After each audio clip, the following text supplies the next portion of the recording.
la bienvenida a todos los presentes y a toda la gente que nos está viendo en streaming en esta primera reunión del año, estas reuniones mensuales de la sesión de patología, que ya son un clásico de hace muchos años. Y vamos a comenzar con una primera conferencia que también ya ha sido año a año un clásico, que es lo mejor del meeting de la Asociación Americana de Hígado. Siempre hay varios de nosotros que tenemos la oportunidad de viajar y le pedimos a algunos de ellos que puedan darnos una mirada de lo que se está hablando, publicando en el mundo. Les aprovecho de comentar de que sería interesante que pudieran revisar la página de la Sociedad de Gastro.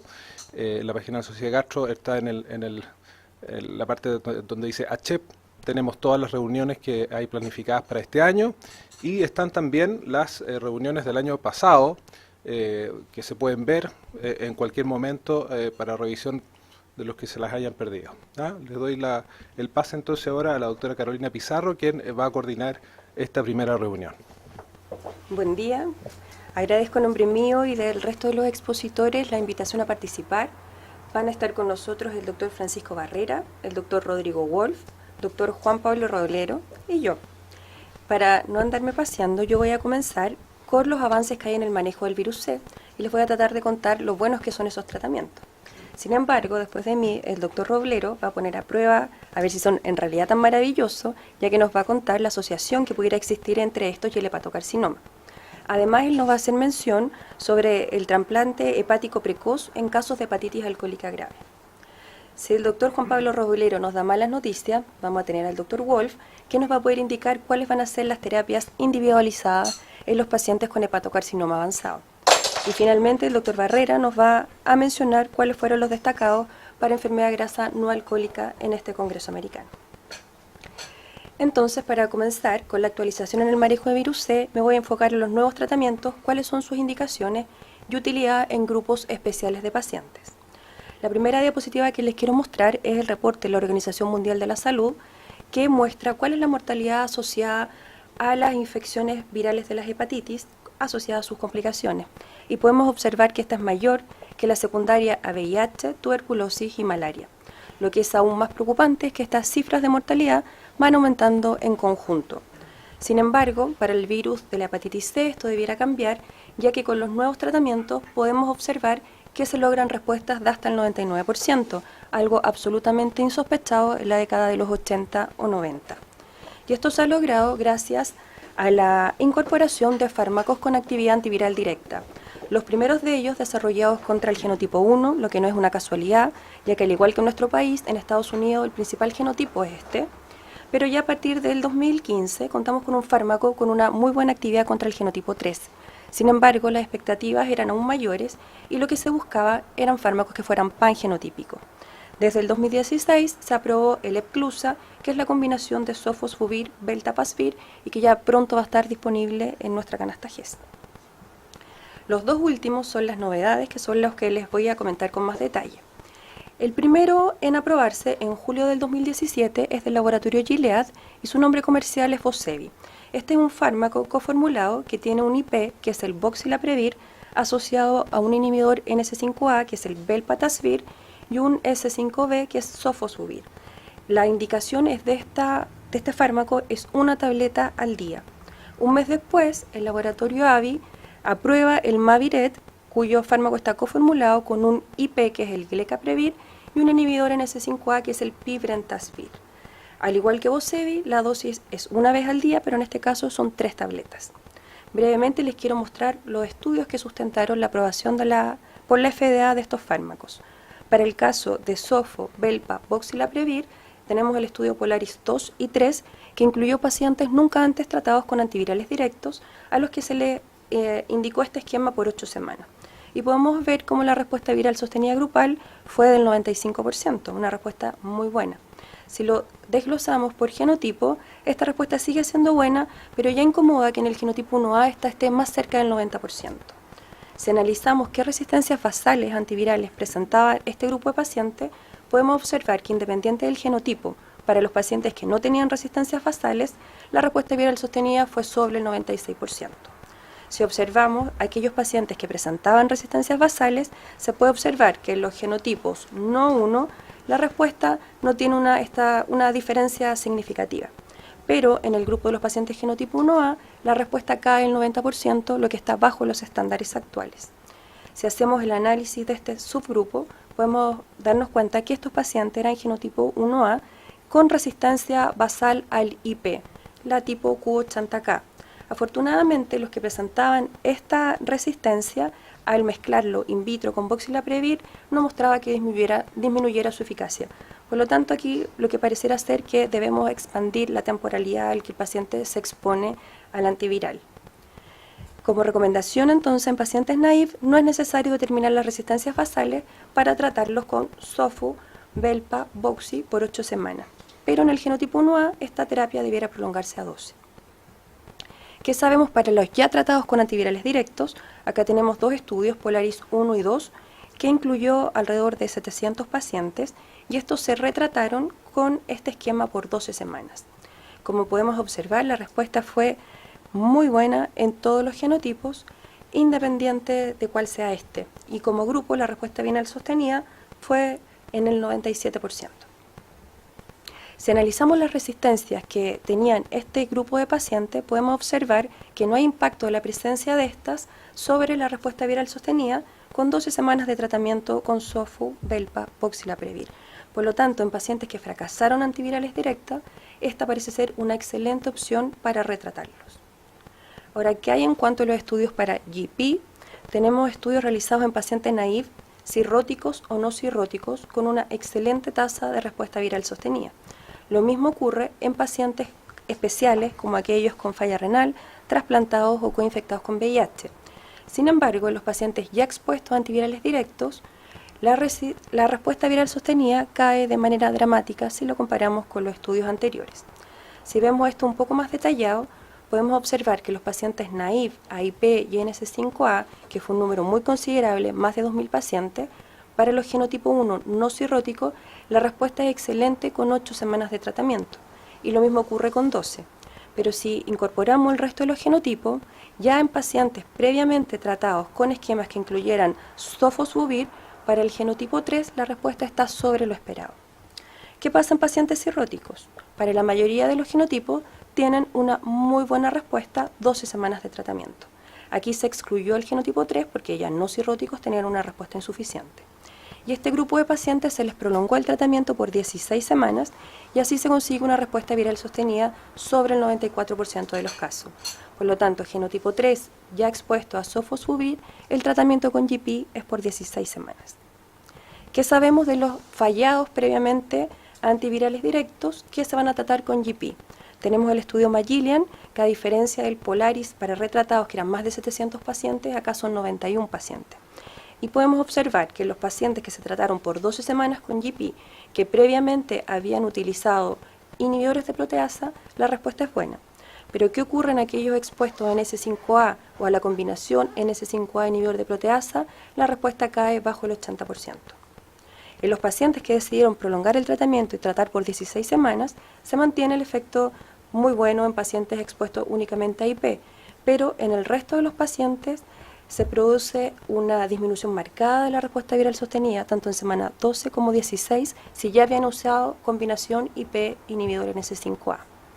Acá lo importante es que para los pacientes tratados únicamente con inhibidores de proteasa, tendría esto un rol como salvataje, ya que no hay impacto en la resistencia viral sostenida a las 12 semanas, con 12 semanas de tratamiento con GP. Si observamos la resistencia, esto es súper concordante con lo que le acabo de decir. Los pacientes que tienen resistencia a inhibidores de proteasa, 100% de respuesta, mientras que aquellos que tienen resistencia a los NS5A, la respuesta cae sobre todo con 12 semanas. ¿Qué ocurría en los pacientes que tenían resistencias combinadas para NS5A e IP? La respuesta viral sostenida era alrededor de la mitad de los pacientes. No hay que perder de vista que estos son muy poquitos casos, pero es el estudio que disponemos. Entonces, resumiendo, GP no estaría recomendado para fallados previamente a terapia combinada con inhibidores de proteasa y NS5A. Una vez que le he mostrado la efectividad, les quiero mostrar algunos perfiles de seguridad. Y en cuanto a las reacciones adversas a fármacos, podemos observar que estas son poco relevantes. La mayoría de los pacientes refiere cefalea y los del grupo GP también fatiga. Pero si ustedes se fijan, son básicamente reportados en las mismas cantidades que en el grupo placebo. Lo que sí sabemos es que las náuseas y las diarreas pueden estar hasta en un 20% de los expuestos a SOFU, Velpa, Voxi, y los pacientes con GP hasta un 10% presentan náuseas. En cuanto a las interacciones farmacológicas, que es otro punto importante, la amiodarona está contraindicada en los pacientes tratados con SOFU, Velpa, Voxilaprevir, al igual que con la mayoría de los otros antivirales directos, pero para GP no hay ninguna contraindicación, solamente hay que usarlos con precaución. En cuanto a los inhibidores de la secreción ácida, se pueden usar con ambas fármacos IVP. Para el SOFU, Voxi, Velpa, se pueden usar dosis de omeprazol hasta 20 miligramos, mientras que en el caso de GP se pueden usar dosis altas, que son doble dosis de omeprazol. En el caso de los antirretrovirales, se pueden utilizar siempre con precaución por las interacciones con los inhibidores de proteasa. Recordar que en las mujeres con anticonceptivos están contraindicados el GP, al igual que los pacientes que están usando estatina, mientras que SOFU, Velpa, Voxi tiene un perfil mucho más seguro en relación con estos fármacos. ¿Cuál sería entonces el lugar de los nuevos antivirales directos? Este es un esquema muy simplificado y no tiene ninguna intención que lo memoricen, pero es para tener una idea. Pacientes naïve, no cirróticos, se establece como una muy buena indicación GP, ya que nos permite hacer, independiente del genotipo, un tratamiento acortado de 8 semanas. Recordar que si el paciente es genotipo 3 ya ha estado expuesto a sofosbuvir, el tratamiento se debe prolongar por 16 semanas. Sofosbuvir, Velpa y Voxilaprevir no tienen mucho rol en los pacientes naïve, ya que su antecesor, Sofu-Velpa, cumple esta función. Sin embargo, la principal indicación de este sería en los pacientes que ya han sido expuestos a inhibidores de proteasa y NS5A. Antes de contar con este fármaco, lo que se proponía era tratar de hacer medición de resistencias basales. Sabemos que no se hacen en todos los lugares, que son caras, engorrosas y hasta difíciles de interpretar. Pero ahora que contamos con este medicamento, en realidad ya no es necesario hacer medición de resistencias basales como les mostré previamente, y así lo afirma la Sociedad Americana de Hígado. En el caso de Vosevi no se recomiendan y se pueden tratar todos los genotipos. Para el caso de GP solamente estaría indicado cuando han sido previamente tratados con IP, y en ese caso tampoco es necesario medir resistencia. Ya casi terminando, ¿qué ocurre con algunas poblaciones más difíciles de tratar? Por ejemplo, aquellos pacientes con falla renal. Sabemos que en estos casos de pacientes con clearance bajo 30, si se indica sofosbuvir, va a aumentar un metabolito que no tiene actividad antiviral y que en verdad no se sabe qué efectos produce a largo plazo, pero este metabolito, que se conoce como 007, aunque ahí está su nombre completo, puede aumentar hasta 1000 veces. Por lo que la mayoría de las guías recomiendan, en este caso para genotipo 1, suspender o evitar todos los esquemas que contengan sofosbuvir. Por lo tanto, las alternativas que tendríamos es usar Viekira, Cepatier o en este caso los fármacos nuevos que les estoy mostrando, que es el GP, que a diferencia de los otros no requiere adicionar ribavirina para ningún genotipo. En el caso de pacientes insuficientes renales genotipo 3, acá ya las herramientas terapéuticas están más limitadas desde el comienzo. Debemos entonces suprimir aquellos que contengan sofosbuvir y la alternativa que nos quedaría es la indicación de GP con un perfil de seguridad muy bueno. Pero ¿qué ha pasado antes de que este fármaco fuera aprobado? En estudios de casos de la vida real se ha utilizado el sofosbuvir en pacientes con diálisis. En este que les estoy mostrando, el 93% de estos pacientes estaban en diálisis y se trataron con sofosbuvir con dosis plena y no se demostró que disminuyera la respuesta viral sostenida, no hubo descompensación hepática ni tampoco deterioro de la función renal. Y basado en esto, la Asociación Europea recomienda su uso solamente si es urgentemente necesario y con una monitorización estrecha. Y así podíamos tener alguna opción en estos pacientes. En cuanto a los pacientes que se presentan con cirrosis descompensada, Child B o C, en este grupo de pacientes no podemos usar los inhibidores de proteasa, por lo que para el genotipo 1 nos vamos a quedar básicamente con la combinación de SOFU, LEDI, DACLA o Velpatasvir, usando de manera cuidadosa la ribavirina. ¿Qué ocurre para el genotipo 3? De nuevo los inhibidores de proteasa nuevos no vamos a poder utilizarlo y nos vamos a quedar con la combinación SOFO-DACLA o SOFO-VELPA. Pero ¿qué ocurre si el paciente tiene cirrosis descompensada e insuficiencia renal crónica de manera concomitante? en realidad acá nos quedamos sin ningún tratamiento posible, salvo que sigamos las recomendaciones de la ISL, y en ese caso con mucha precaución y en pacientes muy seleccionados podemos usar algún esquema que contenga sofosbuvir. Y la última diapositiva para terminar, si comparamos ambos fármacos, si necesitamos dar altas dosis de IVP en un paciente, vamos a preferir GP. Para los pacientes coinfectados con VIH, virus B o trasplantados hepáticos, podemos usar ambos fármacos pero con precaución. Para cirrosis descompensado, ambos fármacos contraindicados. En los casos de falla renal crónica, preferir GP con amplia seguridad. Para los tratamientos de salvataje, de falla tratamiento antiviral con fármacos antivirales directo previo, acá el que tiene la prioridad es el Sofosbuvir Voxilaprevir, no es necesario monitorizar resistencias basales y son esquemas libres de ribavirina. Para el caso de GP, como salvataje, va a ser solamente en aquellos pacientes que utilizaron previamente IP y en ese caso tampoco se necesita medir resistencia ni agregar ribavirina.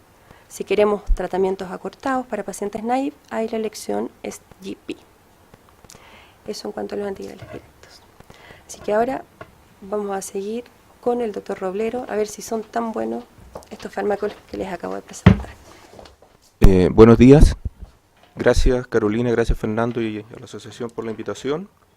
Me voy a referir a los siguientes temas: hepatocarcinoma en la era de la terapia con virus, con tratamiento con droga de acción antiviral directa en el virus C, sobre todo al tema si disminuye la incidencia de hepatocarcinoma de novo en los pacientes tratados con drogas de acción directa. Segundo punto, si aumenta el riesgo de recurrencia del hepatocarcinoma después del tratamiento. Y finalmente un tema aparte, trasplante hepático precoz en pacientes con hepatitis alcohólica grave, que es un tema que siempre está en discusión. Primero que nada, disminuye la incidencia de hepatocarcinoma de novo en pacientes tratados con droga de acción directa. Hay que recordar que en los pacientes con virus C la incidencia de hepatocarcinoma es alto, de 1 a un 4%, más aún en los pacientes cirróticos. En la era del interferón se vio que se lograba disminuir esta incidencia de hepatocarcinoma. Esto se vio sobre todo en estudios con grandes cortes como el HALT-C, en que se vio que la incidencia de hepatocarcinoma llega a aproximadamente un 1% en los pacientes tratados, pero esto se observó después de 4 a 6 años de terapia. Y con una disminución de aproximadamente un 90-95% de la incidencia de hepatocarcinoma en los pacientes tratados. En los pacientes cirróticos sí, mientras más avanzada la fibrosis, la incidencia se mantiene un poco más alta. Se pensó que iba a suceder lo mismo con la droga de acción directa antiviral, sin embargo, ya en el año 2016 y también en el 2017 aparecieron varios estudios mostrando incidencias inesperadamente altas de hepatocarcinoma que llegaban hasta un 7%, 3%, 5%.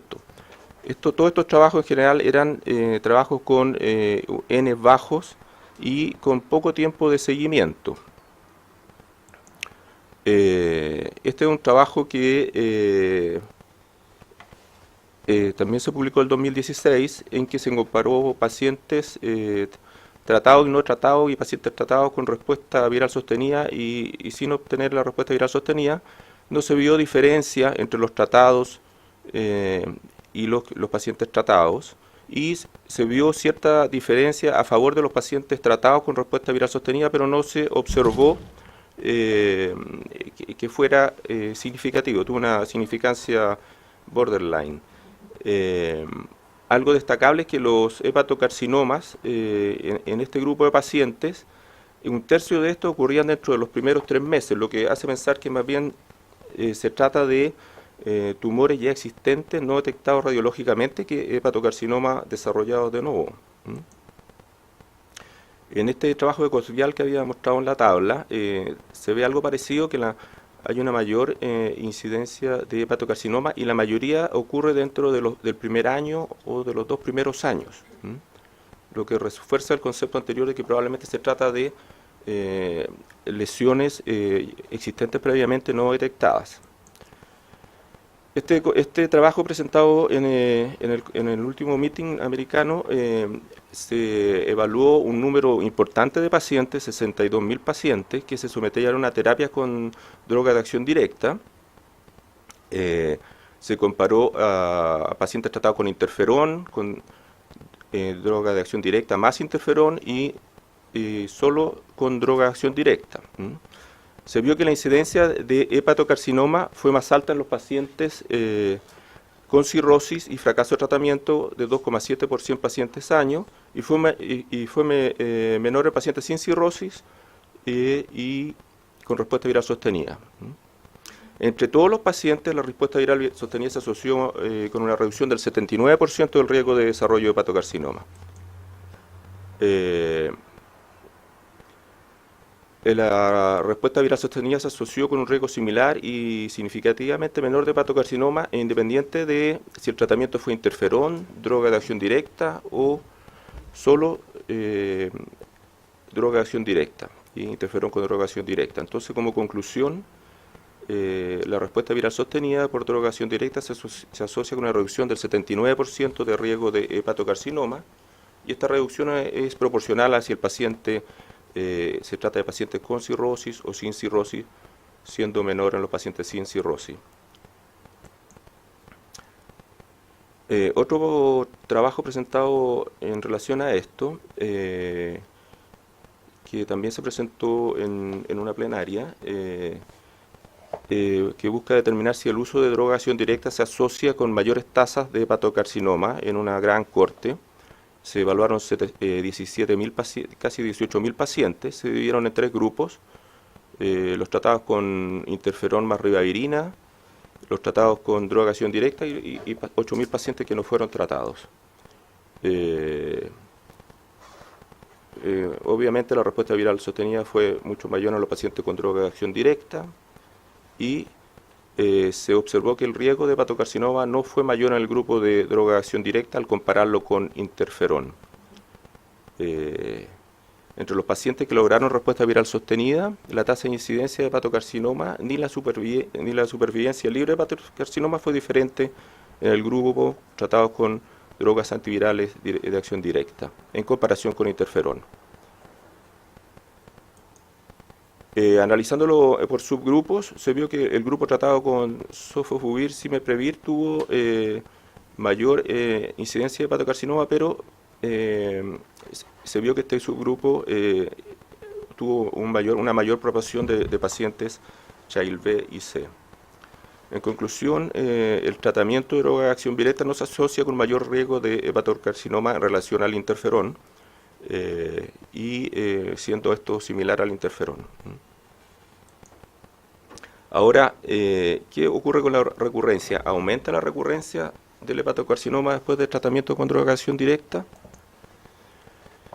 También haciendo un poco de antecedentes al respecto, en el año 2016 empezaron a aparecer estas alertas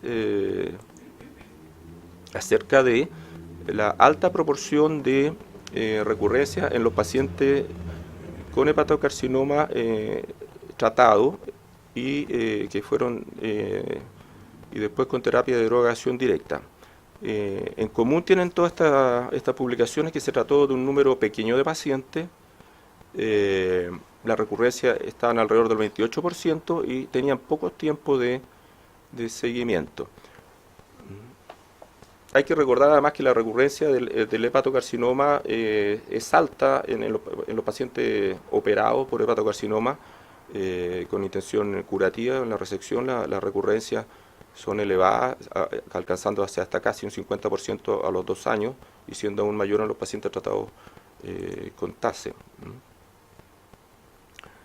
Este es un trabajo posterior a los que he mencionado, en que se observó que había diferencia entre los pacientes no tratados y que tenían una infección activa y entre los pacientes tratados con respuesta viral sostenida y los que no lograban respuesta viral sostenida, pero que no resultaba de mayor significancia. Las limitaciones de todo este estudio, que como mencioné, es que se trataba de muestras pequeñas, poblaciones heterogéneas, había pacientes tratados con cirugía, con ablación, con TACE. No había diferenciación bien entre recurrencias tempranas y tardías. La temprana, como mencionábamos, habitualmente se debe a la presencia ya de hepatocarcinoma no detectado, y las tardías probablemente son los hepatocarcinomas de novo.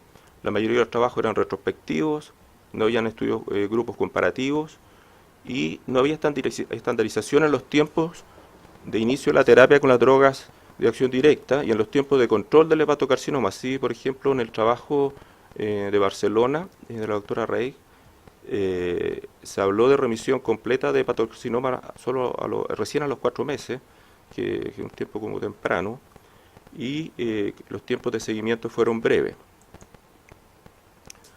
Este trabajo presentado por los italianos en el meeting busca responder esta pregunta: si la respuesta viral sostenida con estas nuevas drogas se asocia o no a un mayor riesgo de hepatocarcinoma, y qué variables se asocian. Se trató de una corte tratada entre el 2014 y el 2016, y se dividieron 500 pacientes tratados con las drogas directas antivirales, uno sin antecedentes de HCC y un segundo grupo con antecedentes, con respuesta completa al tratamiento de hepatocarcinoma. En el grupo 1 se observó un hepatocarcinoma de novo en 20 pacientes, lo que da una incidencia anual de un 4,6%, con un seguimiento de 52 semanas, y en el grupo 2 se observó recidiva en 24 pacientes, una incidencia anual de 35,9%, con un seguimiento de promedio de 45 semanas. El pic de la incidencia se observó a las 30 semanas, y en este grupo 1 la presencia de nódulos hepáticos, la variable de tiempo 30 semanas y la edad se asociaron con incidencias de hepatocarcinoma de novo.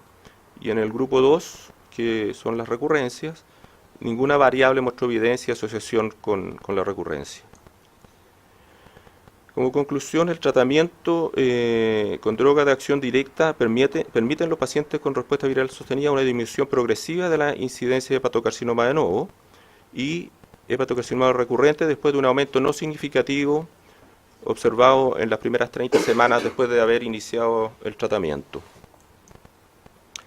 Este otro trabajo que se presentó del doctor Singhal, Amit Singhal, compara la recurrencia de hepatocarcinoma en pacientes con antecedentes de haber sido tratados, y el tiempo de recurrencia entre el uso de las drogas vasoactivas y los no tratados con drogas vasoactivas.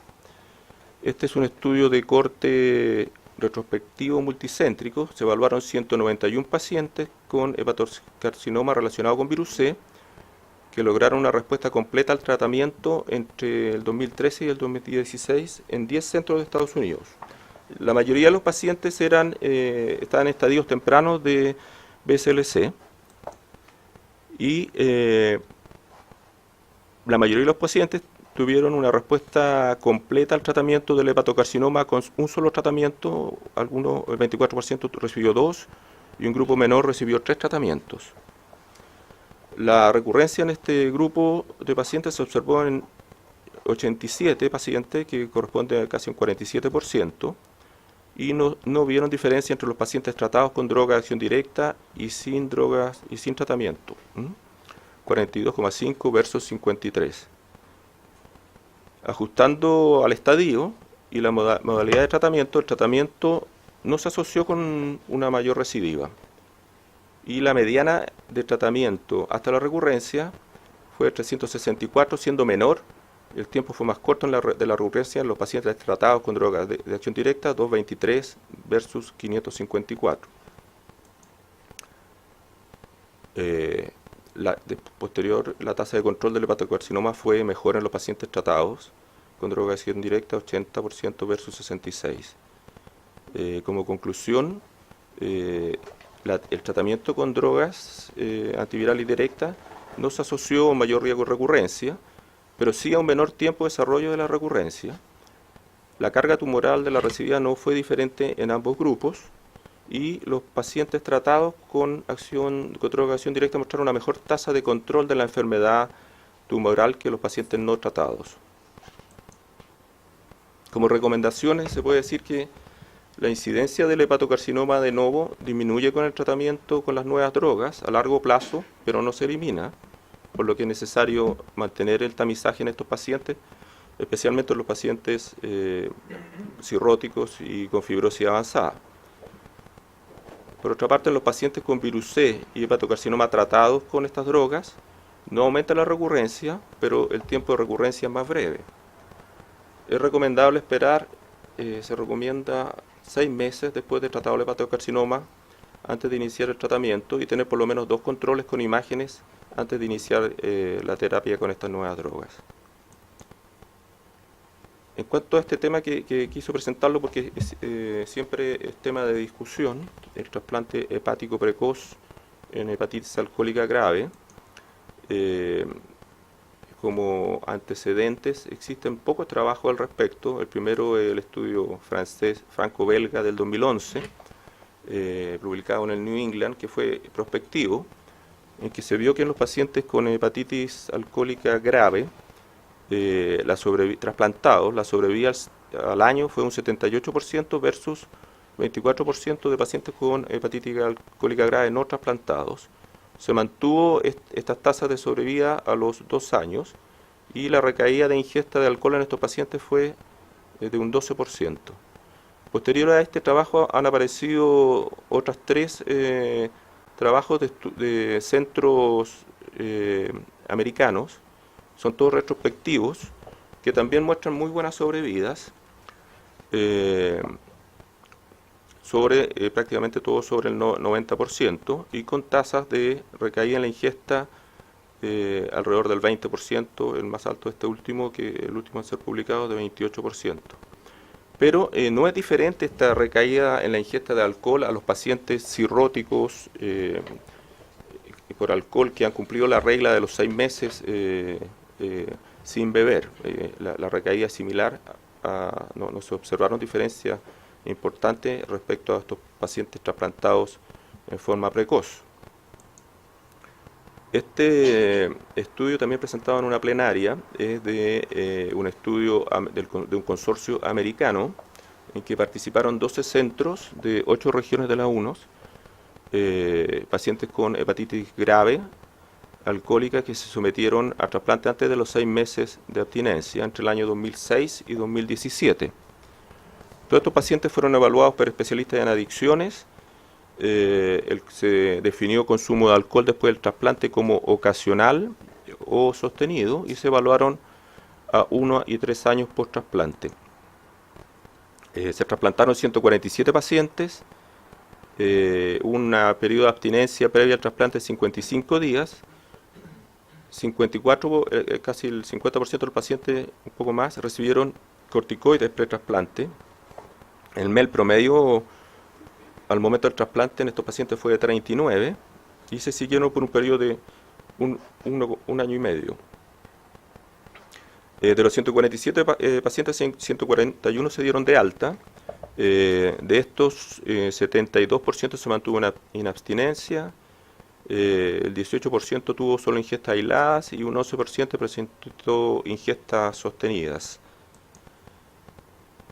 La mediana de tiempo hasta la primera ingesta de alcohol fue alrededor de 160 días y en análisis univariados que se hicieron en estos pacientes, estas variables se consideraron como predictoras de consumo de alcohol, la falta de hospitalización voluntaria de los pacientes, no aceptación de su diagnóstico, tener problemas legales con el alcohol, una menor edad de inicio de alcohol, se asociaron a ingestas post-trasplante. La sobrevida acumulada en este grupo fue de 94% al año y 84% a los 3 años. Los predictores de mortalidad fue más de 10 tragos por día previo a la hospitalización y cualquier uso de alcohol post-trasplante. en el análisis multivariado solamente el uso de alcohol post-trasplante se asoció a mayor mortalidad, especialmente a largo plazo. De esta corte de pacientes, 18 fallecieron, 9 ocurrieron dentro de los primeros 3 meses del trasplante. 8 de estos 9 pacientes habían recibido terapia con corticoides y 5 de ellos murieron por cuadro infeccioso y con sepsis. Las otras 9 muertes ocurrieron después de un año de trasplante y estas estuvieron asociadas a la ingesta del alcohol. Entonces, el trasplante hepático temprano en hepatitis alcohólica logró una excelente supervivencia a corto plazo. El consumo de alcohol estuvo presente en alrededor de 25% dentro del año después del trasplante. Y la mayoría de las muertes después del primer año estuvieron relacionadas con el alcohol. Bueno, se menciona que es necesario mejorar la evaluación del pronóstico pre-trasplante en relación al consumo de alcohol post-trasplante y desarrollar estrategias para prevenir y tratar el consumo de alcohol después del trasplante. Algunos comentarios respecto. Este es uno de los temas controversiales en relación al trasplante hepático. En las pocas experiencias publicadas, el trasplante hepático ha tenido buenos resultados y salva vidas. Es para pacientes muy seleccionados, al igual que en todos los pacientes, pero en esto especial, que van a ser sometidos a trasplante, la evaluación psiquiátrica y social es fundamental. Las publicaciones son pocas y se desconocen los resultados a más largo plazo. Y el uso del alcohol por trasplante sigue siendo un problema que no deja de ser menor y se requieren más estudios. Gracias. Bueno, muy buenos días. Voy a hablarles un poco de terapia individualizada en hepatocarcinoma avanzado, la mismo también presentado en el Congreso de la ACLD el año pasado. Vamos a hablar de cuál es el estatus actual de la terapia guiada en hepatocarcinoma y qué tan cerca estamos de su uso. Bueno, la medicina actual tiende hacia la medicina personalizada a través de un perfil molecular que pretende establecer ciertos marcadores pronósticos, algunos marcadores predictores de la sensibilidad o resistencia a algunos medicamentos, algunos marcadores predictores de efectos adversos, de tal manera de poder individualizar la terapia, un medicamento para cada subgrupo de pacientes y finalmente llegar a un medicamento que podría tener tu nombre. El desarrollo del hepatocarcinoma es un proceso que ocurre en múltiples etapas, desde la cirrosis, pasando por displasias de bajo grado, displasias de alto grado, hepatocarcinomas tempranos, hasta finalmente el desarrollo del hepatocarcinoma, que a su vez puede ser un tumor muy diferenciado o pobremente diferenciado, finalmente con invasión vascular o metástasis. Y en todo este proceso ocurren diversas mutaciones somáticas, que es un proceso en múltiples etapas. Se sabe que una de las principales o de las primeras mutaciones que ocurren son estas mutaciones del promotor de las telomerasas, pero también posteriormente también ocurren otras mutaciones múltiples, entre las cuales está el P53, etcétera. Se han determinado entonces al menos 6 subgrupos diferentes de procesos que ocurren en la conformación del hepatocarcinoma, estas mutaciones de las telomerasas, alteraciones del ciclo celular, en el cual está aquí las mutaciones del P53, alteraciones de las beta-cateninas, alteraciones de las vías del estrés oxidativo, modificaciones epigenéticas y también alteraciones de la vía de las quinasas. Y de esta manera podemos diferenciar dos subgrupos diferentes de hepatocarcinoma, aquellos que se han denominado de clase proliferativa o versus de la clase no proliferativa. Este es otro trabajo que mostró, que pretendía diferenciar al menos 6 tipos diferentes de hepatocarcinoma clasificados según sus características clínicas, genéticas, patológicas y de inmunohistoquímica. En los primeros 3 grupos estaban asociados a este aumento de la alfa-fetoproteína y también estaban asociados a esta mutación P53. Eran hepatocarcinomas pobremente diferenciados, estos otros con invasión macrovascular y con algunos marcadores de inmunohistoquímica como el CK19. versus estos otros grupos de hepatocarcinomas en los cuales tenían una mejor diferenciación, tumores más pequeños y que se asociaban a algunas mutaciones específicas como esta CTNNB1 y que expresan también beta-cateninas nucleares. Este es un trabajo que muestra que se hizo una secuenciación en 243 hepatocarcinomas en los cuales se encontraron más de 160 mutaciones, de los cuales 11 eran recurrentes. De las más frecuentes, ya mencionamos esta mutación TERT que está relacionada con las telomerasas, la CTNNB1, el P53. Sin embargo, estas mutaciones, que son específicamente precisamente las más frecuentes, aún no tienen una droga que pretenda bloquear específicamente el producto de esta mutación. Este es un dibujo un poco complejo, pero que en el fondo pretende mostrar que, así como existen múltiples vías, también han habido intentos de bloquear diferentes mecanismos de la producción del hepatocarcinoma. Están las vías de las quinasas, ¿no es cierto?, a través de estos medicamentos como el sorafenib, ¿no es cierto?, la vía del emetor a través del everolimus, bloqueo del receptor del VEGF como el ramucirumab, o a través de la inducción de la inmunidad a través de este bloqueo del PD-1 como el nivolumab. Bueno, ya vamos a hablar un poco de eso, porque después de la aparición del sorafenib en el año 2008, que mostró una ligera mejor sobrevida que placebo, nos habíamos quedado un poco huérfanos de medicamentos más allá de eso. Múltiples otros medicamentos habían aparecido desde entonces, como el sunitinib, brivavinib, linifanib, etcétera, que finalmente no habían mostrado una superioridad respecto a sorafenib. Esto hasta entonces nos estábamos quedando sin una droga alternativa a sorafenib. Esto hasta la aparición de regorafenib en este estudio de Resource, que a través de este estudio randomizado, doble ciego, placebo control, en fase 3, que como segunda línea, después de sorafenib, mostró que este inhibidor multiquinasa mostró una reducción de un 38% del riesgo de muerte y un 54% en el riesgo de progresión. Finalmente, esto es algo que se presentó en el Congreso, este estudio fase 2 de levatinib, y que finalmente fue publicado recientemente, después ahora en febrero, en el Lancet, un estudio en fase 3 de no inferioridad como primera línea versus sorafenib, en que en realidad, como un estudio de no inferioridad, muestra que es muy similar el efecto de lenvatinib versus sorafenib, pero cuando se evalúa, digamos, la sobrevida libre de progresión, es ligeramente superior versus sorafenib. Algo que está recientemente aprobado por la FDA en septiembre del año pasado, se aprobó el nivolumab, que son estos inhibidores de inmune checkpoint, que son anticuerpos monoclonales contra moléculas coinhibitorias de células T y de células presentadoras de antígeno. En particular esta proteína PD-1, que es una proteína de programación de muerte celular, que está aumentada en hepatitis virales y que se asocia a un peor pronóstico en hepatocarcinoma.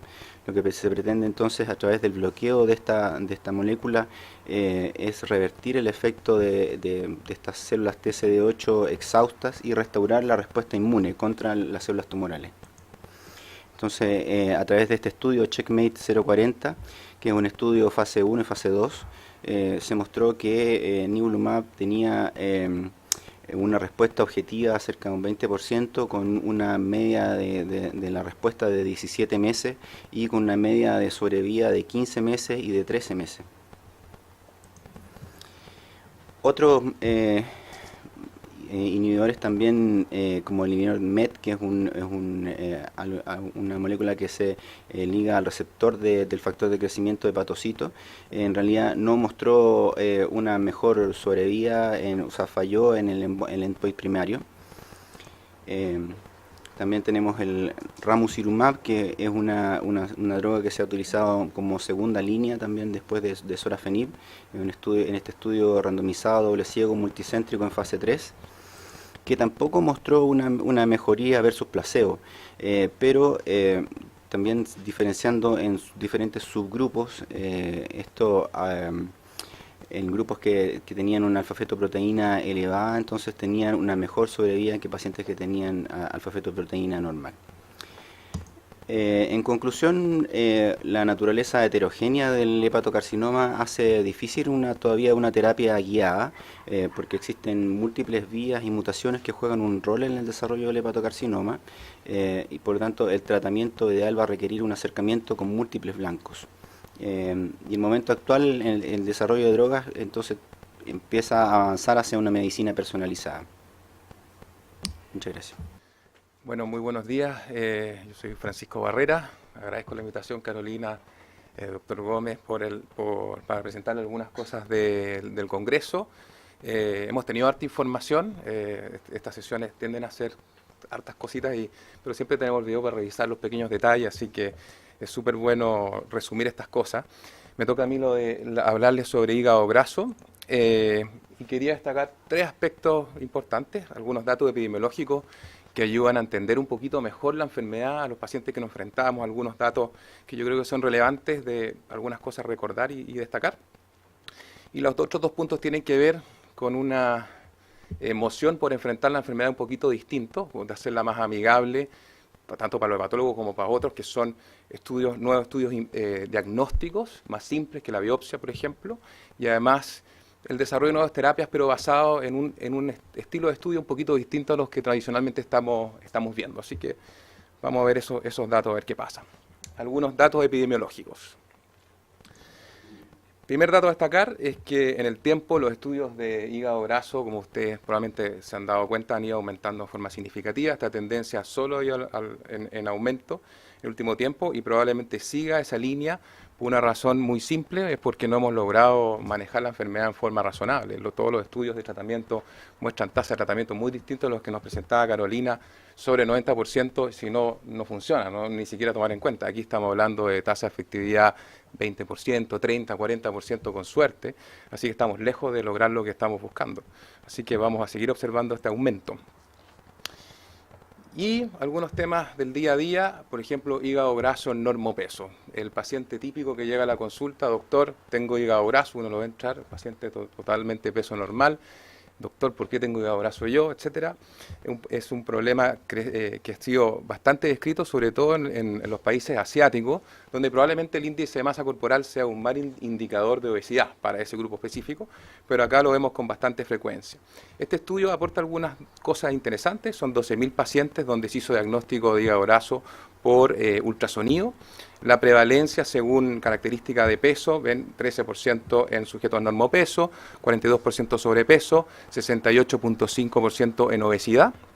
Y como ya veíamos en estudios previos, en los sujetos normopeso siguen siendo los mismos factores los que están asociados al hígado graso, lo que tiene que ver con edad, sexo, presión, glicemia de ayuno, falta de ejercicio, son variables que tienen mucho que ver con el síndrome metabólico. Pero el dato que aporta importante este estudio es lo que tiene que ver con la sarcopenia. Al parecer, al menos en este estudio que es bastante grande, los sujetos con hígado graso normopeso tuvieron una sarcopenia medida por DEXA-scan bastante significativa, esa asociación, y cuando uno los compara esto con los sujetos obesos, esa tendencia se pierde. O sea, al parecer, al menos en este estudio, los sujetos normopeso, el tener disminución de la masa muscular podría tener mayor impacto en los sujetos normopeso en el desarrollo de hígado graso, y es algo que se puede atacar o entusiasmar a los pacientes de manera fácil. Usted tiene normopeso, ok, le falta músculo, haga ejercicio. Y eso es independiente del peso, así que es una cosa que uno podría aportarle a estos pacientes basado en estos datos preliminares.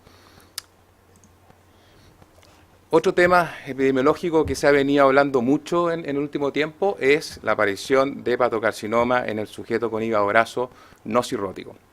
Es una realidad, probablemente todos nos hemos encontrado con esa situación, es incómoda porque no hay ningún protocolo de vigilancia, por lo tanto es una sorpresa, digamos, a la hora de encontrar, y probablemente eso implique encontrarlo en forma más tardía. Así que ha sido motivo de revisar un poco esos casos. Y se presentaron unos 2 o 3 estudios que apuntaban más o menos en la misma dirección. Primer punto es que los hepatocarcinomas asociados a hígado graso ha habido un aumento de esta tendencia. Es más frecuente cada vez observar hepatocarcinoma en sujetos con hígado graso, pero ese aumento es explicado en su mayoría por un aumento en los sujetos con cirrosis. Cirrosis más hígado graso es el escenario donde más hepatocarcinoma estamos viendo. Solo un 20% de los hepatocarcinomas asociados a hígado graso son en sujetos sin hígado graso. Así que parece ser un poquito menos frecuente, pero este estudio yo creo que aporta un dato que es relevante, que es que en todos los estudios se basan en recolectar los pacientes con hepatocarcinoma y describir cuántos tienen cirrosis, cuántos no tienen cirrosis, pero desconocemos el denominador, sobre qué población está estimada esa incidencia, esa prevalencia. Y este estudio lo que aporta es específicamente eso.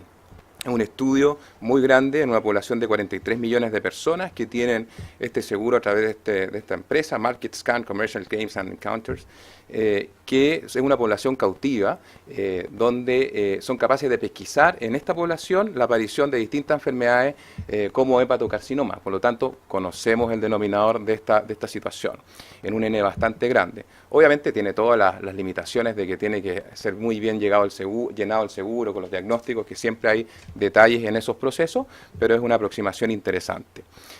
En ese grupo se estableció la prevalencia de hepatocarcinoma en la población general como un 0.02% y la prevalencia en sujetos con hígado graso, aquí están metidos sujetos cirróticos como no cirróticos, con una prevalencia de 0.4-0.5% en hombres y 0.2% en mujeres, o sea, 10 veces más cáncer que una población sin hígado graso. Es un motivo ya para luchar contra el hígado graso importante porque aumenta claramente en 10 veces el riesgo de hepatocarcinoma, lo cual como factor de riesgo para un cáncer es tremendamente alto. Así que es relevante. Pero otro dato relevante es que calcularon la incidencia anual en hígado graso global y es de un 0.01% anual. Eso comparado con un sujeto con cirrosis, por ejemplo, que es 4% anual, es muchísimo menor. Por lo tanto, ojo, es relevante, pero las tasas de incidencia son bastante más bajas que en sujetos cirróticos. Por lo tanto, estamos lejos de hacer una recomendación de vigilancia en ese grupo de sujetos. La recomendación más bien va a manejar el hígado graso agresivamente para disminuir ese factor de riesgo. ¿Okay? Y en la misma línea está este estudio que es bastante interesante, que es un estudio que es la gracia, que es una población cohorte que fue seguida por 5.7 años, es un estudio multicéntrico con 458 pacientes, sujetos que tenían hígado graso F3 y F4, diagnosticados por biopsia en su etapa basal, que fueron seguidos en el tiempo, y lo importante de este estudio es que nos cuenta un poco la historia natural de los sujetos en F3 y las compara con los sujetos en F4. ¿Cuánta diferencia hay entre esos dos estadios diagnósticos? Este estudio responde esa pregunta en particular. Y hay algunos datos interesantes. El estudio separó los sujetos con cirrosis como entre los sujetos que tenían un Child A con 5 puntos y un Child A con 6 puntos. Excluyó los que tenían un Child más avanzado por estar muy enfermos y la evolución es parecida a cualquier cirrótico. Y ustedes pueden ver la tremenda diferencia que hubo entre los sujetos con entre el desarrollo de descompensación hepática, en la diferencia con un solo punto del puntaje de Child. Hay que acordarse de calcular este puntaje, no solamente la letra, importa el puntaje, y hacer énfasis en el desarrollo de complicaciones diferentes según el puntaje en estos pacientes. Muy relevante diferencia entre estos grupos. Hepatocarcinoma se comportó parecido, pero miren la incidencia de hepatocarcinoma en los sujetos en etapa F3, muy baja comparado con los sujetos ya en etapa establecida de cirrosis. O sea, habla un poco que los datos que se mostraron en el estudio previo, en verdad parece que son relevantes, que la etapa de cirrosis es la que más se asocia a hepatocarcinoma en los sujetos con hígado graso.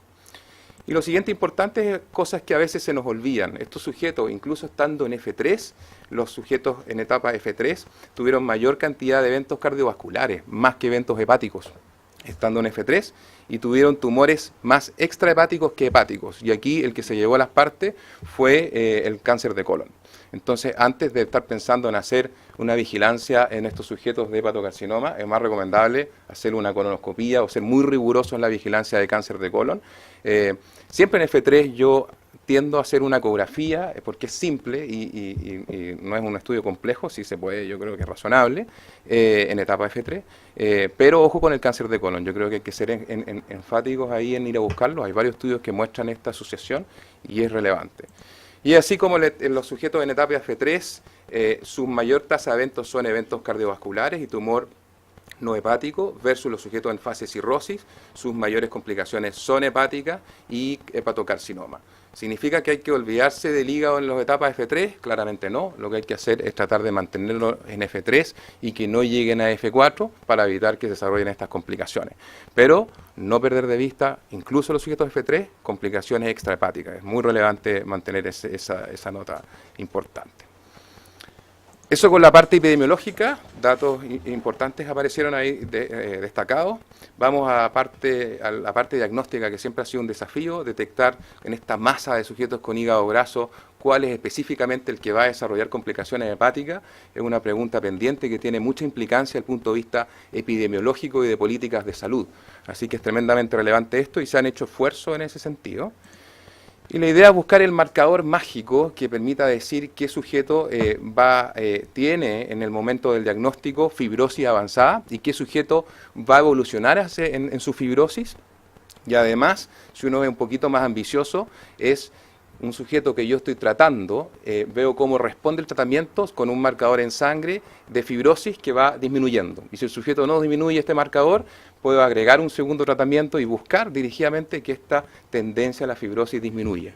O sea, estamos buscando algo parecido como la microalbuminuria en el sujeto diabético, que yo lo pesquiso fácilmente y una vez que lo pesquiso, lo trato y chequeo si es que tiene respuesta o no con un examen de orina fácil. ¿Se puede lograr eso en el hígado graso? Bueno, eso es lo que se está intentando.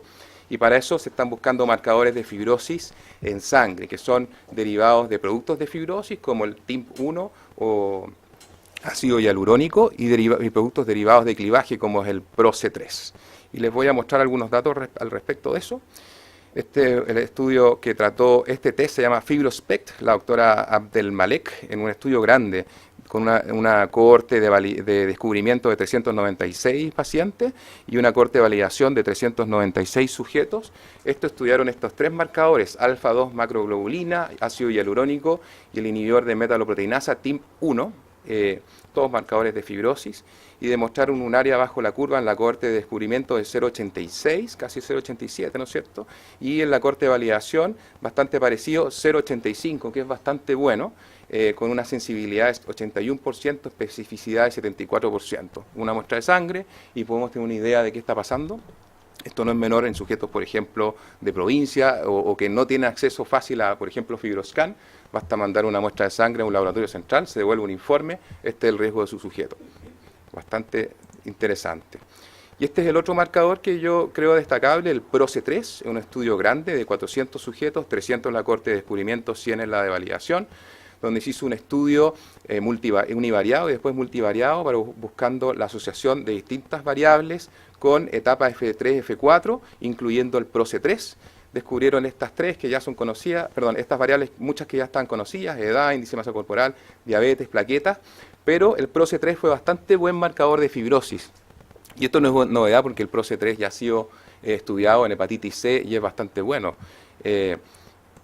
Y en las áreas bajo la curva con ProC3, en este score que está construido en base a todas estas variables, no solo el ProC3, tuvieron área bajo la curva 0,86, en la curva de descubrimiento 0,85, en la de validación, así que bastante interesante.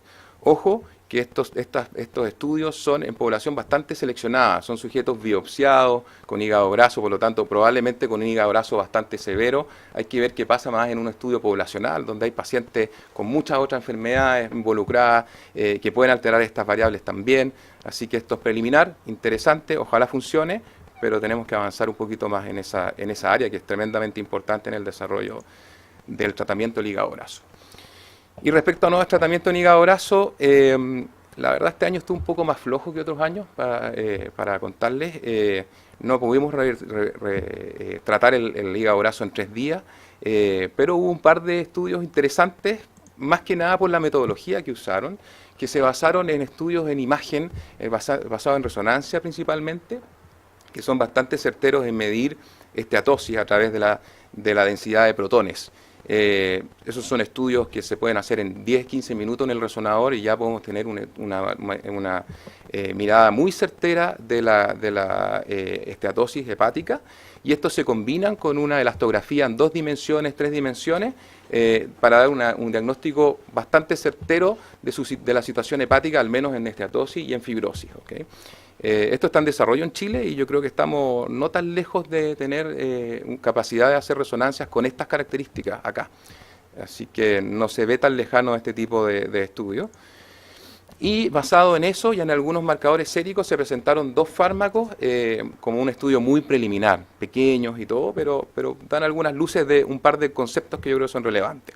El primero, uno esperado, es un análogo de FGF21, que es el BMS 986036. FGF21 es una hormona sintetizada principalmente a nivel del hígado, que tiene propiedades insulinosensibilizantes, aumenta el gasto energético a nivel de grasa periférica, así que tiene varias características relevantes, y este análogo lo intentaron utilizar en sujetos con hígado graso, todos diagnosticados basalmente con una biopsia y con una resonancia basal, con un seguimiento a 16 semanas, donde se hizo una resonancia control. Fueron 3 grupos pequeños, cada uno con un N de 25, un grupo placebo, un grupo con 20 miligramos por semana, esto es subcutáneo, y un grupo de 10 miligramos por día subcutáneo. Y se compararon estos 3 grupos. Estos son los resultados en cuanto a esteatosis. Ustedes pueden ver que el grupo que recibió 10 miligramos por día tuvo una reducción significativa de esteatosis comparado con el placebo, igual que el que usó 20 miligramos por semana, pero 6.8% y 5.2% es bastante poco, mucho menos de lo que se esperaba que pudiera hacer este fármaco. Sí tuvieron ambas 2 dosis una reducción en las transaminasas, y no hubo cambios muy significativos en cuanto a en la rigidez hepática, no hubo significancia. Sí, numéricamente hubo una mayor tasa de sujetos que tuvo una mayor del 15% reducción de elasticidad hepática, pero esto no fue significativo. ¿Okay? Efecto adverso principal, diarrea principalmente o movimientos frecuentes intestinales. Hubo algunos datos de alteración de pruebas hepáticas, pero fueron similares a placebo, así que yo no me alarmaría mucho por eso. Pero este estudio de análogo de FGF21, yo creo que los resultados fueron un poquito decepcionantes, no tan importantes como se esperaba, y esto pareció a lo que pasó en diabetes, donde no tuvo mucho impacto en glicemia con el FGF21, así que este fármaco no ha sido muy exitoso y probablemente no lo veamos avanzar mucho más estos tratamientos, probablemente lo van a intentar usar en combinación con otros fármacos. Y este es el otro estudio importante que se mostró, que fue con un inhibidor de la acetil-CoA carboxilasa. Ese es un paso clave en la lipogénesis hepática. Fue un estudio de Gilead que presentó el doctor Lumba, también es pequeño, con 3 grupos, 25 recibió placebo, un N de 50 recibió 5 miligramos por día y un N de 50, 20 miligramos por día. Este fue un estudio que se basó inicialmente con un diagnóstico por resonancia o biopsia y un control a las 12 semanas por resonancia para ver respuesta, más algunos marcadores séricos. Estos son los resultados en cuanto a esteatosis. Ustedes pueden ver que en el grupo que recibió 20 miligramos por día hubo una disminución bastante más considerable de la esteatosis hepática, de un 28.9%, de nuevo medido por densidad de protones. Y la tasa de sujetos que tuvo una reducción mayor al 30% de esteatosis medido por densidad de protones fue bastante considerable. 47.8% de los sujetos que recibieron 20 miligramos por día tuvieron esa reducción. Sin embargo, tuvo algunos efectos adversos esta intervención. Por ejemplo, hubo un aumento de la glicemia en los sujetos que recibieron tratamiento con este inhibidor de ACC, y también hubo un aumento de los triglicéridos sistémicos en estos sujetos, y lo cual hace bastante lógica. La lipogénesis hepática tiene una razón de ser, es para manejar la glicemia, las calorías postprandiales, almacenarlas en el hígado, y si nosotros cortamos ese proceso, probablemente va a repercutir en que el manejo de la glicemia postprandial va a ser más difícil, va a subir la glicemia, y también va a aumentar la liberación hacia triglicéridos en vez de almacenamiento hepático, lo cual puede tener repercusiones que todavía no tenemos muy claras. Así que por eso va en signo de interrogación nuevos tratamientos. Yo creo que ninguno de estos dos tratamientos se ve tremendamente promisorio. A lo mejor en combinación con otros fármacos podría ser algo relevante, pero en este aspecto todavía nos falta. Esperemos que el próximo año encontremos algunos tratamientos más interesantes que estos dos particulares. Eso es.